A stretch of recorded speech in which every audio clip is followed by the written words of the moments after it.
The boardroom on the 45th floor of the Caldwell Tower in downtown Chicago fell deathly silent as the small figure pushed through the heavy oak doors. "Please, Mr. Caldwell, do not fire my mommy on Christmas," the 7-year-old girl cried out, her voice cracking with raw desperation as she clutched a crumpled drawing in her tiny hands, and all eyes turned to her in stunned disbelief. Dante Caldwell, 35 years old and CEO of Caldwell Dynamics, froze with a layoff memo still in his grip, his dark hair perfectly styled, and his tailored navy suit suddenly feeling too tight across his broad shoulders. The little girl Lily had somehow slipped past security, her mother Sarah trailing behind, her face pale and eyes wide with horror as the rest of the executive team shifted uncomfortably in their leather chairs. Dante stared down at Lily, her big brown eyes shimmering with unshed tears, and for a split second the ruthless corporate world he had built from nothing cracked open. He had signed off on the cuts an hour earlier to appease the board after a brutal quarter of lost clients, but now this child stood there like a living accusation. Sarah whispered frantically, "Lily, honey, come back," but the girl planted her feet and held up the drawing. It showed a stick-figure family holding hands under a Christmas tree with the words, "Please be kind," written in wobbly crayon. Dante felt his chest tighten. He had faced down billion-dollar deals and hostile takeovers, yet nothing prepared him for the pure innocence staring back at him. The board members murmured among themselves. One of them, a silver-haired investor named Richard Voss, cleared his throat loudly. "Mr. Caldwell, this is highly irregular. We need to finalize these numbers before the holiday shutdown." Dante ignored him for the moment, kneeling slowly to Lily, eye level, his voice steady but softer than anyone in the room had ever heard. "What is your name, sweetheart, and why are you here right now?" Lily sniffled, wiping her nose with her sleeve. "My name is Lily, and Mommy works so hard for you. She stays late every night and makes sure everything is perfect. Please do not make her lose her job, because then we cannot pay the rent and Santa might not come and Daddy is already gone." Sarah gasped, mortified, reaching for her daughter, but Dante raised a hand gently to stop her. He glanced at the file on the table. Sarah Harlan, 32, single mother, and accounting her performance flagged for minor errors over the last month. Errors he now realized stemmed from nights spent at the hospital with Lily during a bad bout of pneumonia. The company was bleeding money after a major contract fell through, and the board had demanded 10% cuts, no exceptions. Dante had chosen names carefully, trying to stay objective, but seeing Lily now made every name feel like a real person with real pain. Jace, his partner of 2 years, sat quietly at the far end of the table as the new creative director, pretending professionalism, while his jaw clenched visibly.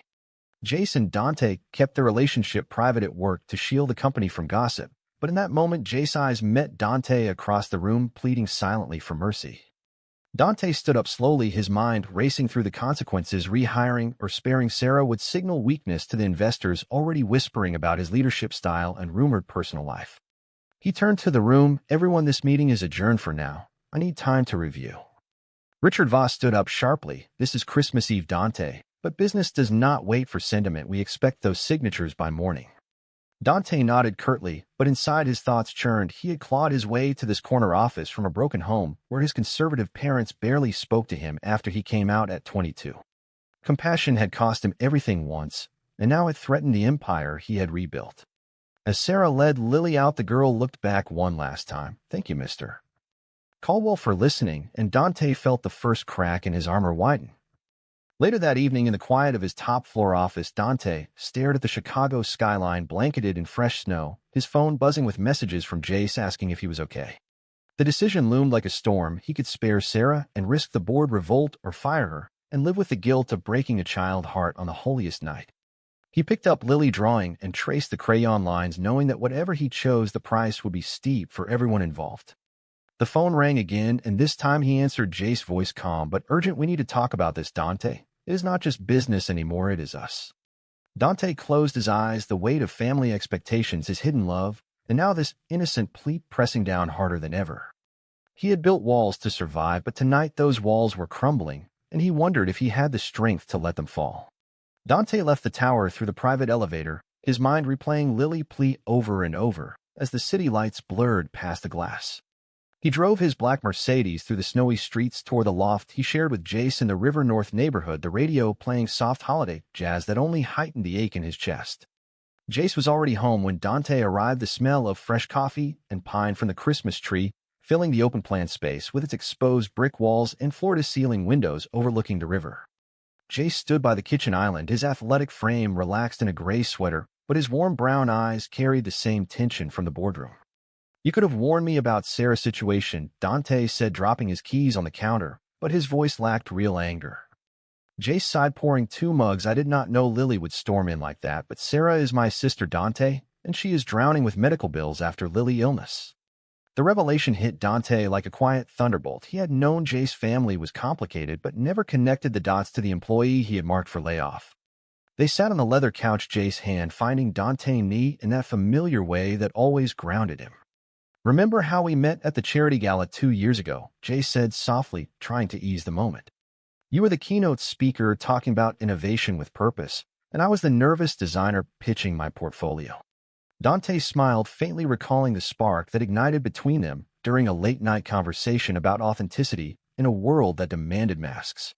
They had kept it quiet at first, then moved in together, building a life of stolen weekends and whispered promises, but the secrecy weighed heavier each year, especially with Dante's family in Texas still pushing for him to settle down with a woman and produce heirs for the family name. Tonight, the secrecy felt like a cage. Jace continued, "Sarah has been covering for me at work, 2 covering shifts, so I could travel with you on deals, and now the board wants to punish her for it indirectly." Dante rubbed his temples, the moral conflict twisting inside him, firing Sarah would protect the bottom line and keep their relationship shielded, but it would shatter Jace's family and prove he was the cold executive everyone whispered about behind his back. He stood and paced the room, the snow outside falling thicker now. "My father called yesterday," he said, "still expecting me at the ranch for New Year's with some suitable woman on my arm." Jace's eyes flashed with hurt. "You cannot keep hiding us forever, Dante. Every time you choose the company over what is right, it chips away at us."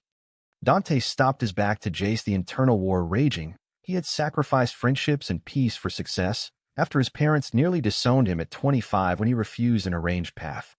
Now choosing mercy for Sarah meant risking investor flight and board mutiny, possibly losing the very company that proved he did not need their approval. Yet Lily's face haunted him, her plea echoing like a mirror to his own childhood loneliness when holidays meant silence instead of joy. He turned back to Jace. "I will review her file tonight, but I cannot promise anything. The board is breathing down my neck." Jace stood and pulled him into a hug, the kind that spoke volumes without words. "You are a good man, Dante, even when the world tries to make you forget it." They spent the next hour going over numbers, Dante's laptop open on the coffee table, but every spreadsheet blurred with the image of that crayon drawing. Sarah's performance issues were real but understandable given her double life as mom and employee, and deeper digging revealed a rival executive had been overloading her tasks to force her out.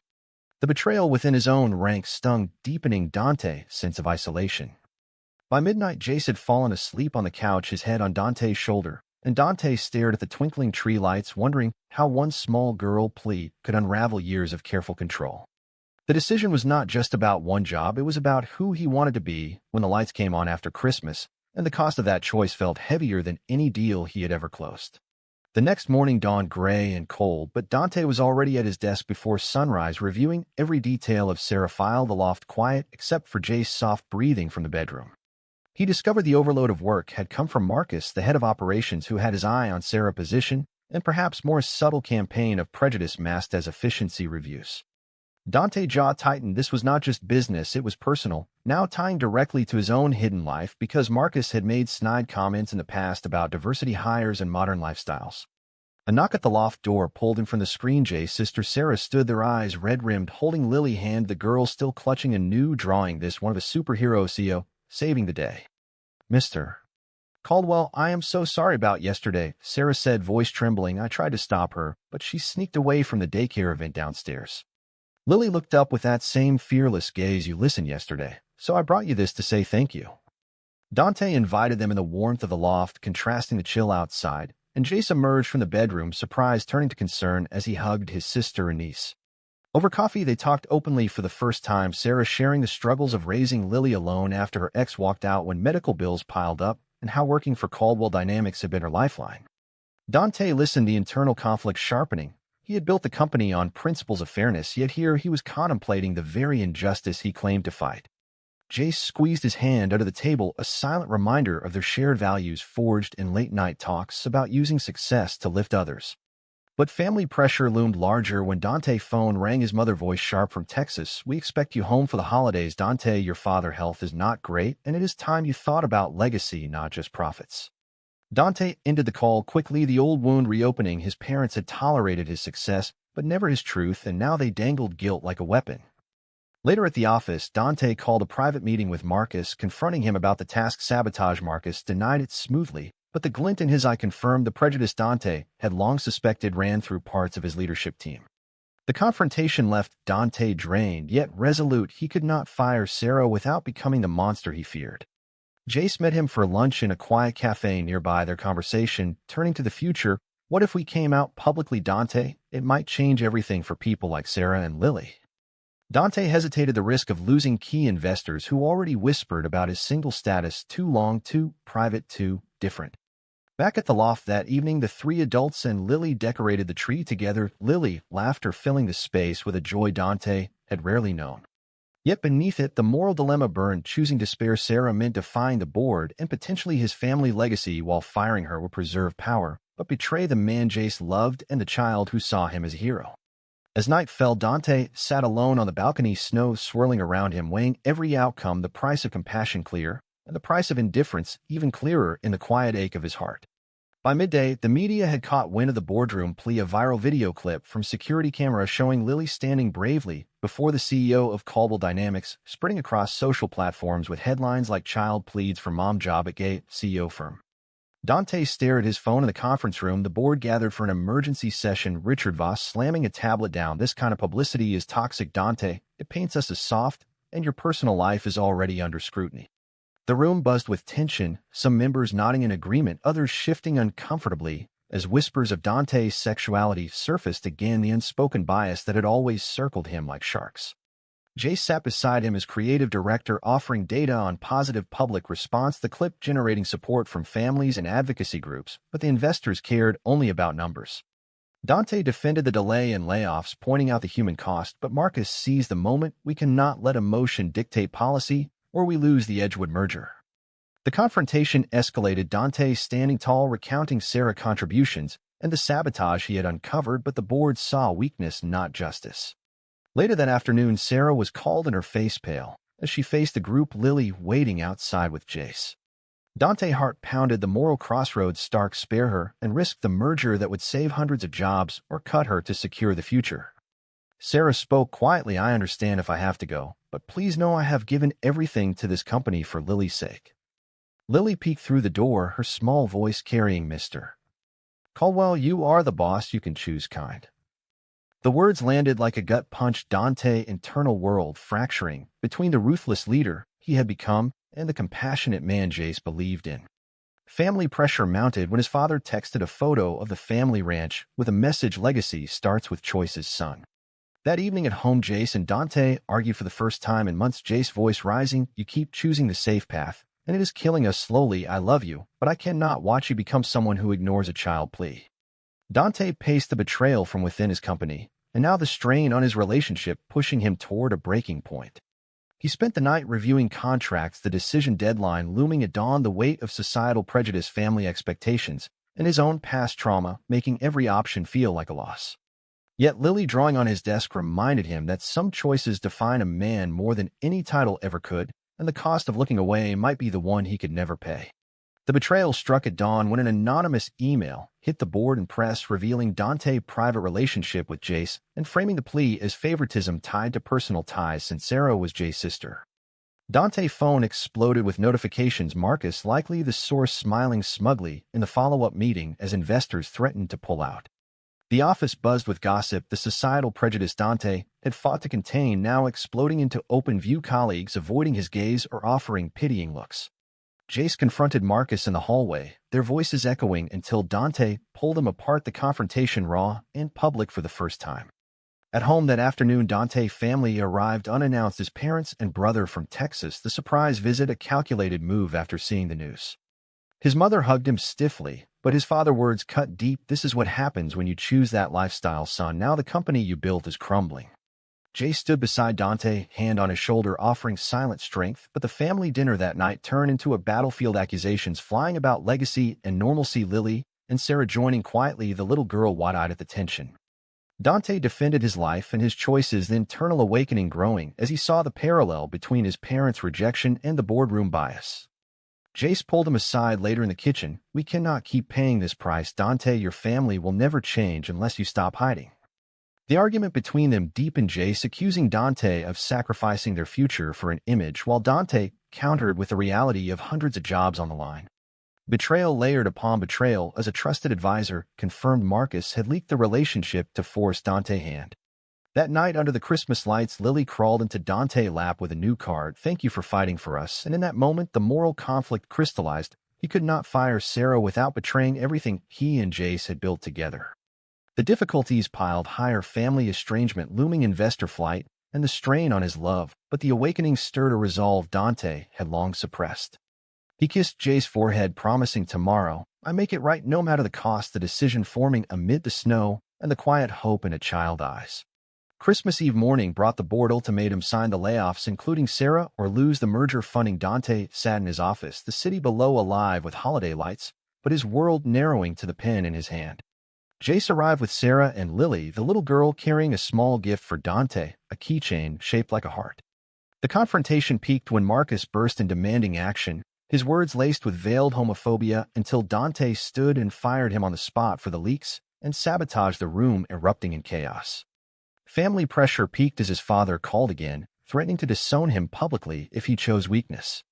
Dante's internal monologue raged through years of hiding pain and triumph. The decision now clear, but the consequences terrifying. He would spare Sarah, promote her, even at the risk of losing control of his company. Jace's eyes shone with pride as they embraced briefly, the love between them a quiet anchor amid the storm.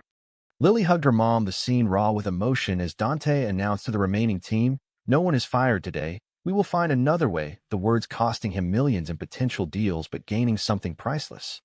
The betrayal from Marcus had exposed the rot but also freed Dante to act with integrity, the trade-off evident in the relieved tears of Sarah and the proud nod from Jace. Yet the day was not over. Deeper family confrontation waited at the loft where his parents demanded an explanation, the argument exploding into raw truths about love, acceptance, and the price of authenticity. Dante held his ground, the awakening complete. He would no longer pay for their approval with his soul. As evening fell, the group gathered, the tension thick, but the foundation of new beginnings forming in the shared meal and quiet conversations, the cost paid in strained relations and business uncertainty, but the gain in human connection undeniable. The Christmas Eve gathering at the loft turned into the ultimate climax as investors called, demanding explanations, the video conference screen showing angry faces while Dante's family watched from the living room. Lily sat on the rug coloring while adults debated the future. Dante voiced steady as he outlined a new plan, restructuring to save jobs, and the merger through creative solutions, Jace's contribution shining in the presentation. The confrontation with his father reached its peak when the older man accused him of ruining the family name. Dante, responding with quiet strength, this is my name now, and I choose compassion. Jace stood beside him, their hands brushing in support, the love between them no longer hidden in that moment, the societal prejudice meeting its match in their unity. Sarah thanked Dante, tears flowing as Lily presented her final, drawing a family of many colors under one tree.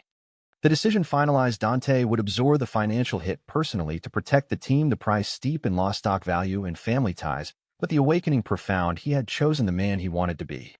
Betrayals had been confronted, sacrifices made, and now the room filled with a fragile hope, the emotional payoff visible in every face. As midnight approached, snow falling heavily outside, Dante pulled Jace aside on the balcony, whispering the words that sealed it all. I am done hiding. We face whatever comes together.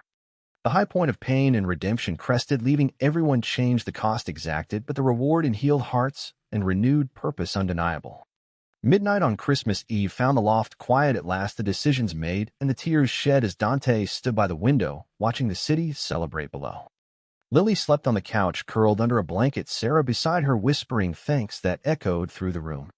Jace wrapped his arms around Dante from behind, the two men sharing a moment of pure connection. After the storm, the love that had endured every test now stronger. Dante's family had left with tense goodbyes, but seeds of understanding planted, his mother hugging him longer than usual. The company would survive the hit, investors wavering, but new opportunities arising from the positive publicity, the plea now a symbol of humanity and business. Dante reflected on the journey from the boardroom hook to this peaceful dawn, the internal conflicts resolved through action, not words, the family pressures confronted, the societal prejudices challenged, and the moral choices proven in the faces around him. He had paid the price in sleepless nights, strained alliances, and personal risk, but gained a deeper truth about leadership, love, and legacy.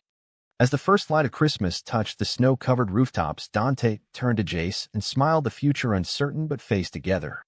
In the end, the little girl plea had not just saved a job, it had saved a man from becoming someone he no longer recognized.